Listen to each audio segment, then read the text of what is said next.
Јас во принцип не се согласувам со Пикети. Во контекст на Македонија апсолутно не сакам да дискутирам за глобално ниво, а тоа е прашањето дали сега сето ова имплицира дека ние треба да се вратиме на прогресивно оданочување.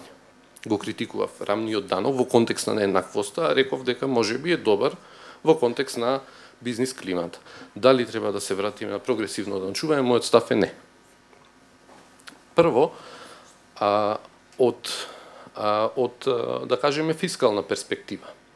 Дали ако имаме ние прогресивно оданочување, дали тоа ќе значи дека оние средства што потенцијално би се зафаќале повеќе од богатите, дека ќе се преусмеруваат кон сиромашните?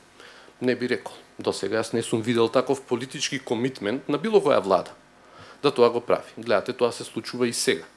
Во смисла дека дел од јавните пари се трошат на работи кои што не ја подобруваат инклузивноста на растот во жаргонот кој што го наметна на почеток.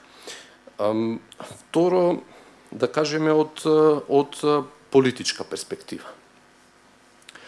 Јас мислам дека за било која политичка партија ќе биде тешко да ги убеди своите внатре да премине на прогресивно оданочување.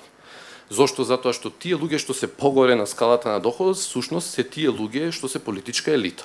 Значи, секоја влада ќе треба да рече сега ќе се оданочуваме сами себе повеќе. И пример еве ќе ви дадам повторно со хонорарите. Значи, кај хонорарите, не знам кој е ставот, дали се веќе изземени функционерите или не се, не знам на крајот што е, нејасно е. Меѓутоа, од каде потекнало тоа? Изземањето на функционерите. Предпоставувам дека партијата се соочила со притисок внатре да се изземат самите себе. Значи, било која партија што ќе сака да воведе поголем данок на самите себе, ќе се соочи со внатрешен притисок. Мислам дека така или ќе му се наруши внатрешната кохезија, или ќе дојде до неостварено ветување. Пред избори ќе ветат прогресивно оданочување, после нема тоа да направат. Што двете ствари би биле погубни за било која партија.